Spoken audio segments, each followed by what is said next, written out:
Good evening, ladies and gentlemen. Welcome to the unveiling of the ASUS 980 Gold Edition, which has just came through the mail today. It is absolutely gorgeous looking. The performance of it, I'm just going to do a wee unboxing today. The performance of this card is apparently the fastest GTX 980 on the market. So you get the full details of what's inside the card, how it actually runs, performance wise. Obviously with your gamer style design, it says, with at a glance GPU loading. This card is basically the ROG Matrix 980, and it's had a brand new look to it in gold, and also in the sort of same styling as the ROG one. You'll see once I actually open it up, but I like all these sort of shiny gold 20th anniversary all over the box. But let's actually go into the unboxing then.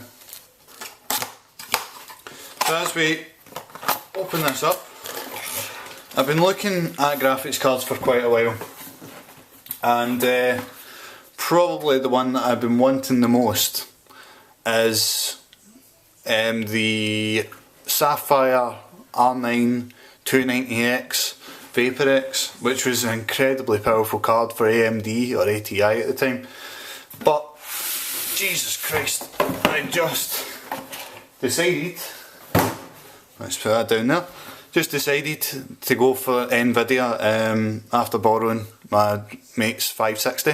The 560 has actually been really good. It allowed me to at least play GTA for the time being. But my god, this box, what way is it meant to be up? There we go. That is it there. Let's try and get the camera more at an angle that's appropriate. You might see my t-shirt and my belly, but fuck it. So yeah, this is the 20th anniversary box. This is a cardboard. It is a cardboard, but it's a heavy cardboard. Really nice design, really nicely laid out. It's that sort of ASUS Strix sort of design that they went for. Sort of, it looks like wood, but trust me, it's cardboard. So yeah, I'm just going to lift this up. It's like a wee treasure chest. It actually unfolds at the back. Right, I'm going to have to bring this round to this side here now. And here we have the pull back. I have a mouse mat, brand new mouse mat. It's actually the ASUS Strix style. These mouse mats are actually not available due to the 20th anniversary gold edition. I'm sure people will start reselling them. Let's take it out of the packet and actually see what it's like. I know we really want to see the graphics card for this. I've been wanting a mouse mat for a while, so to actually get one, it's quite nice. Yeah, it's almost like the nylon fabric you get, a bit like the Razer ones. It's got a full rubber mat back. It is floppy. When you put it down, it'll flatten out, so there'll be absolutely no friction with that. It's also been sewn up round the outside and embroidering for the emboss, so it won't fray, which is good for a fabric, because sometimes you get the fabric, they've got the outside and they've not done the sort of whatever this threading stuff is round the outside, you know. Yeah, overall a really decent mouse mat actually for me. Let's shove that over there. Next stage, I need to make sure this doesn't fall back. And there it is. Some really nice heavy duty foam in there, you know that it's protected. The outside of this box actually had foam as well, but the inside of this is padded all over the place. We've got PCIe cables, 2 of them, because you need 2 for all Nvidia it seems like. I've already got 2 in my setup, but they're actually corded. Corded covered wire, and actually, fair enough, it's not like a thick tubing wire, but that actually feels really robust. The wire feels really safe inside of this, and let's feel yeah, there's no leeway whatsoever going into the pins. So here we now have the 980 Gold Edition. This is all solid ceramic, it feels like. This front, the black, all the black is definitely plastic. That is probably like a nickel or something, or steel plate with a gold effect. But this round the outside, I'd have to say, is between plastic and ceramic. It seems very cold to the touch, very cold. Really nice design. Obviously you're not looking at your graphics card from this angle, but this looks absolutely amazing. Now let me see. Touch my scissors. That's how I get my static off, is touch rubber. And let's slowly lift this out. The nice wee ASUS card underneath it, but let's have a wee look at this card, particularly from the front. That's the gold plate. That's one of the reasons. That's black steel, and it's one of the reasons why I bought this, because when it's sitting in your system it's going to be looking like this, with this showing up. It's going to look really nice. That is the 20th anniversary indicator right there as well. Similar to the ROG one, the ROG actually has the ROG Republic of Gamers logo within there, and this is your indicator of how your CPU or how your GPU load is. The GPU load will go from, let's just take a wee look at the box again. It's got a light load for a sort of aqua, it is orange for medium, red for heavy, and green is safe mode. Really the only reason why you would use safe mode on cards like this is for overclocking and making sure you're not going to overheat it in any form of way. So it's good for benchmarking, putting it on safe mode. And that's the safe mode button just at the side there. You can see it just at my finger, just there. You click this for when you're doing your overclocking, activates it and turns it into safe mode so that you can safely do overclocking without overloading the GPU. It should disconnect any form of CPU load or whatever. It will just crash the drivers to make sure it's safe. Now what we actually have here is gold plated DVI port. So we look, gold plated display ports. I'm going to shove these back in because I'm not going to use the display ports at least. I'm going to shove them back in for now. What's this one? This one's a wee bit tighter. Got a gold plated HDMI port and another display port there. This has been really well made, I have to admit. Obviously I'll be taking these out before going in, before the system power goes to the graphics card. Overall I'm majorly happy with aesthetically how this looks. The weight of it is actually quite heavy, but we've got the big huge heat sinks on the bottom, we've got the heat sink at the top. This is definitely, it's a plastic, but it seems too cold to be solid plastic. I think there's some form of ceramic cover on this, maybe like a denser plastic that's on top for heat transition, but it's definitely, the gold is definitely more solid than the black. But yeah, you'll see this in my system in a minute. There's one more thing just I need to have a wee look at within the box. And I'm guessing this is the wee manual. ASUS, black with the gold ASUS logo. So we look, how do you take this out? There we go. Feels like everything's so brittle with this. I'm not going to cut it, don't you worry. I'm just going to prise open the wee catch, which is already bent, it looks like. And this is all my speed setup. Yeah, a wee brochure it looks like. That'll be your health and safety warnings. And also your drivers by disc. And it's actually on a Strix card, and this is actually see-through, this design in between it all.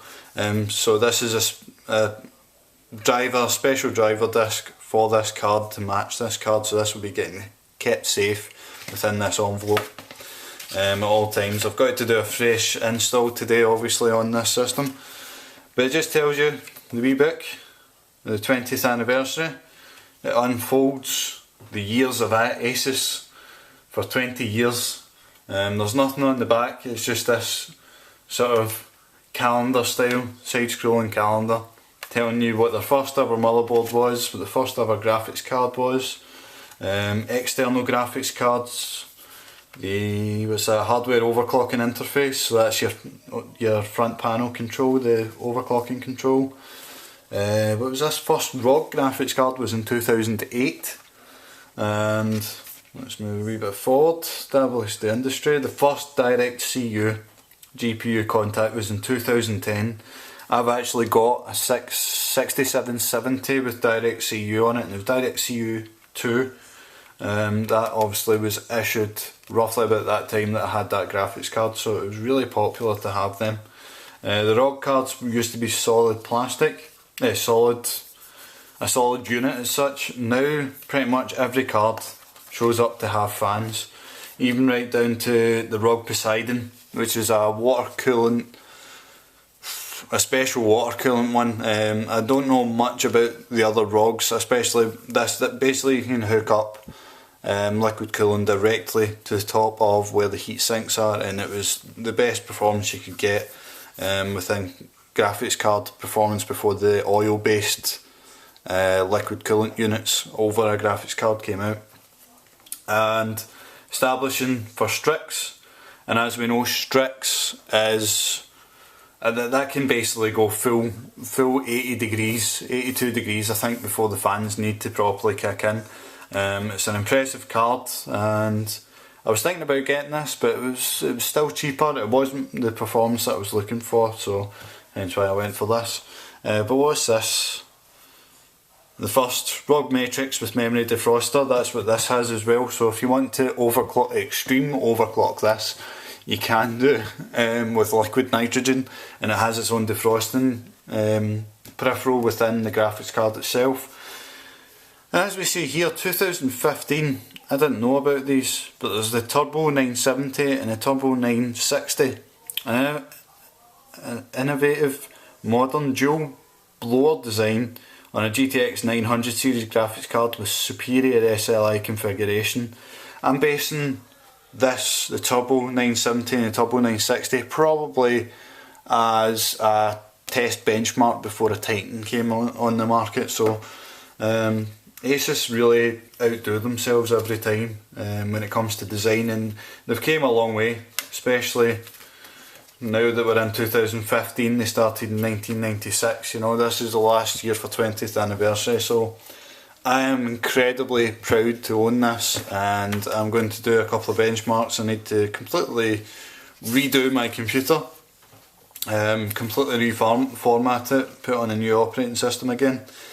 So obviously you get your card installation here. I hope a motherboard isn't that size compared to the card, because my motherboard is decent size. It's just a standard ATX. Tells you how to screw it in, usual sort of style, and then it goes into other languages. So yeah, this is a complete unboxing of this, and fantastic wee package actually it all comes in. So let me just put this away.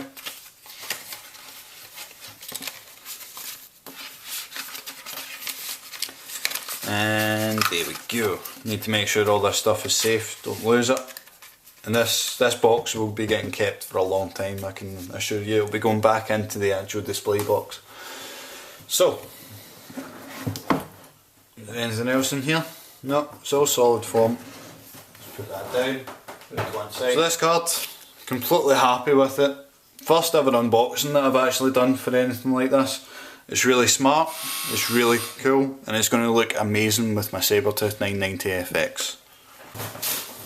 I just got another new parcel in, and it's fucking tons of spray dusters, so I'm out to clean the shit out of my computer. Roll the montage.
So now that we're up and running, as you can see, I'm using the ASUS GPU tweak, which is actually the peripheral which you need to use to make sure that you've overclocked correctly, using GPU boost, memory clock, fan speed settings, that sort of idea, to set profiles while gaming and while just sitting idle.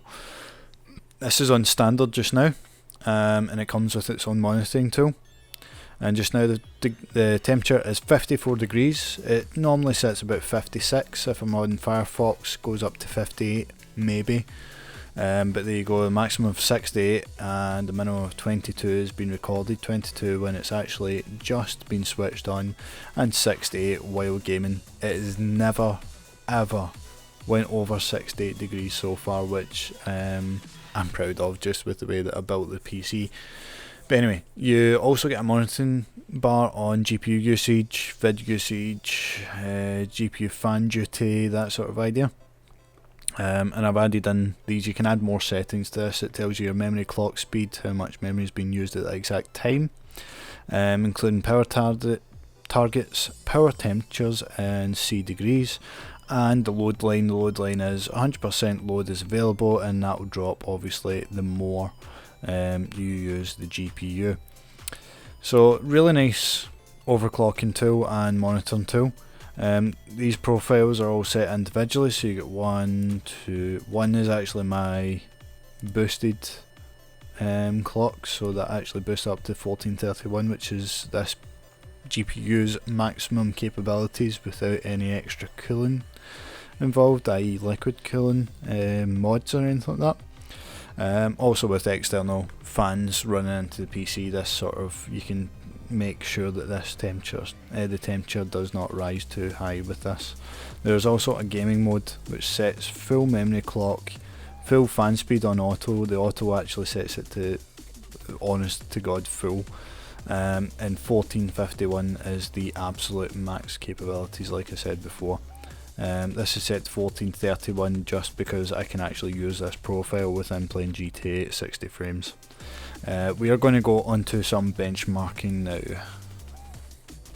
So let's have a look at the settings of GTA 5. I have got this is the suggested graphics for optimal use with the GeForce experience. Let's just turn down the volume a wee bit. I don't think no, menu music does not change. Anyway, so for graphics, I'm using DirectX 11 and 1920 by 1080, very basic HD. I don't have a 4K monitor to try this on.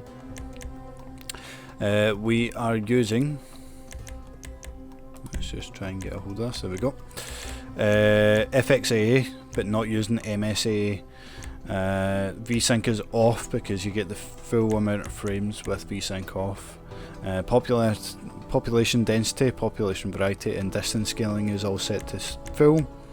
Texture quality is very high, shader quality very high, shadow very high, reflection quality is an ultra, and my god, the reflections are just out this world. The particles are set to very high, grass very high, soft shadows is the Nvidia's PCSS, so it's the multi-shadow scaling. Post FX is on very high, hence why I'm not using Fraps to record this. I'm actually using Gamecaster. No motion blur because you don't want motion blur. In-game depth of field is phenomenal with anisotropic filtering of 16. Ambient occlusion and tessellation are set to high. Within advanced settings or advanced graphics, I do have long shadows on, high resolution, high detail streaming while flying, with full extended scaling and full extended shadows. This option you can only use on 980s, 4GB of RAM or a Titan X at the moment. Since it's been optimised with 3 client updates, this has definitely been more optimised. So let's run the benchmark. So the clock speed of this is 1316 at the moment. The VRAM never maxes out over 3000 to 3200. The temperatures switch very drastically during this benchmark, starting at an idle degrees of 54 and going all the way up to 66. currently with these frames, this is on a VSync level, even though I've got the VSync turned off. It actually uses VSync for the benchmarking because of the way that the camera pans out, and restricts the frames just to give you the overall best visual performance. Rain looks phenomenal in this game. I couldn't believe what I was looking at when I actually seen it. And then we'll go on to the pier, which has a Ferris wheel. This looks fantastic because of the reflections as well. Like other streamers and YouTubers have said, the daytime definitely takes a hit on your graphics base, but as soon as it becomes nighttime, your frames should shoot up, and you actually get a better experience at nighttime with reflections, especially when it's been raining at nighttime. Oh my god, all the lights just reflect off cars, off puddles, off everything. As you can see, the water is absolutely phenomenal, the light changes are phenomenal, and just now the graphics card is at a temperature of 67 degrees and it automatically drops down to 66, but it goes from 66, 67, 66, 67. That's with the right build, and at the moment it's on medium usage, colour coded by Amber. The internal temperature is 27 degrees. The CPU that I have does have a couple of chokes, so I do apologise if you do see the chokes. That's because I'm using the AMD, but the AMD is for video editing, not for gaming, even though I've overclocked it for gaming. So on an average level, 64-65 degrees is what you're looking at within this game, with the right rig build up. There's a lot more cars than what there used to be as well within the console versions. Most of this game runs off your CPU. The graphics is just what intensifies the draw distance, the shadows, all that sort of stuff. The wheels in the car within the Benchmark actually glitch out. Oh, they're not glitching out this time. Oh, there we go. You just seen it a wee bit there. Only within the Benchmark this happens, and you'll actually see this across all cards. So overall, this isn't exactly how the game full on plays, but on a benchmark level, this is just going through the scenario that you're most likely to go through. You'll be driving a lot faster than this, the frames are a lot smoother. I've actually just deleted Shadow of Mordor, and that looked beautiful, and it was on pretty much high and ultra for everything. And you see explosion, shadows, everything phenomenal. So overall, I am massively happy with this graphics card. It's a competing graphics card within this market before the 980 Ti's come out, and just like all ASUS products, these are the fastest and the coolest out of all other cards, unless you're water cooling, and I'm talking about on par with the ASUS Strix and the ASUS ROG Matrix. Check out future content that will be coming out on my channel. It will be using this card at 1080, 60 frames per second, high spec games such as The Witcher 3 I'm trying to get my hands on at the moment. But yeah, I'm just over the moon with this card. I couldn't have asked for anything more. I hope you get one before they run out of stock. It's very limited stock. I bought this one over at overclockers.co.uk, and their price is at £599.99. Hopefully you can get a better deal somewhere else, especially with The Witcher 3 and Batman, the new fucking Batman game that's coming out, which I don't really care about. I'm not really a Batman fan. Sacrilege. Oh no, dislike this video. So yeah, I've been Back99, aka John Armstrong. You can catch me on all social medias at facebook.com/back99official, twitter.com/back99, and twitch.tv/back99 for all future live streams. Take care for now.